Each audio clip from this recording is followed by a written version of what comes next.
This dish takes almost 4 hours to cook, but is it worth it?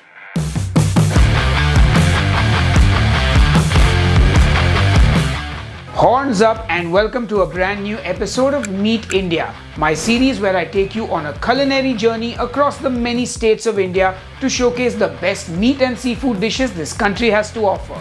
And today we're going to the state of West Bengal and we'll be making a Bengali dish called KOSHA Mangsho.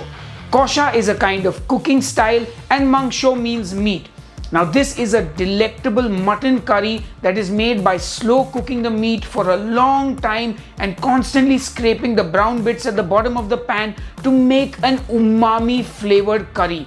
Like, it is insanely good. It is a popular dish and loved all over the world. Anyway, enough jibber jabber, I'm salivating already. Let's go and make it. We're going to start by making the marinade for our mutton.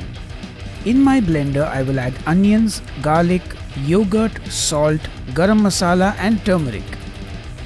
And now we blend till that is nice and smooth. I put on my sexy black glove to handle my meat.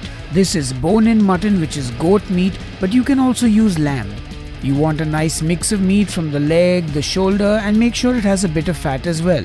Now I pour that marinade over the meat and then I mix everything well. Ideally you want to do this the day before, but otherwise leave it to marinate for 1 to 8 hours in your fridge.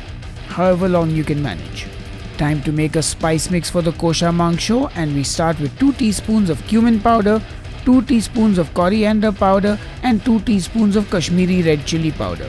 Now I add water and mix it well.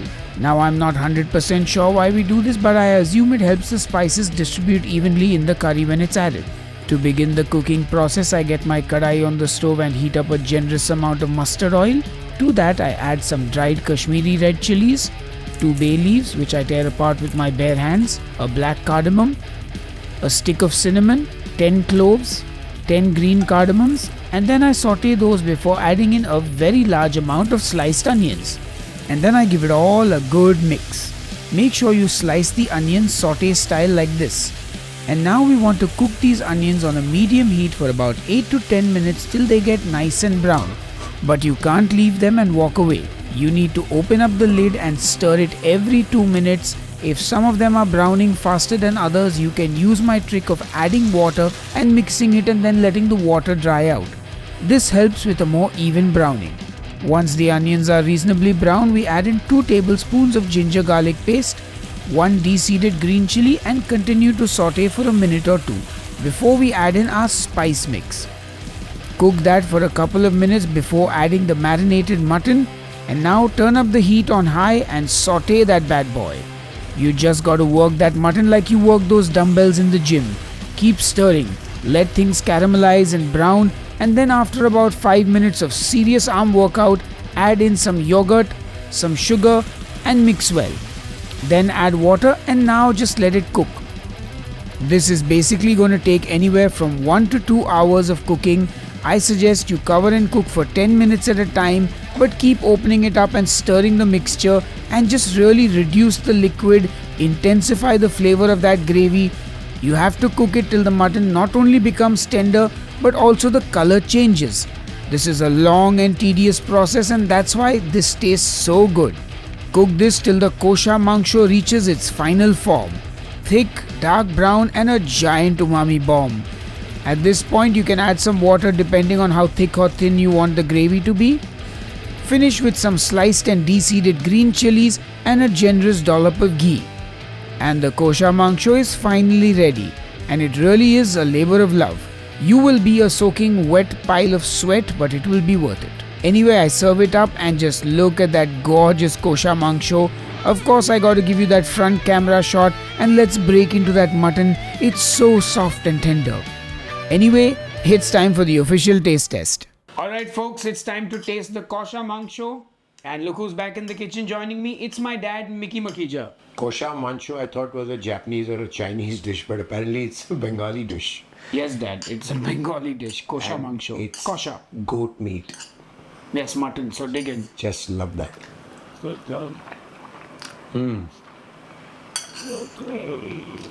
That's an umami bomb. Tender as hell. And my best piece is the marrow. Oh, this is food heaven.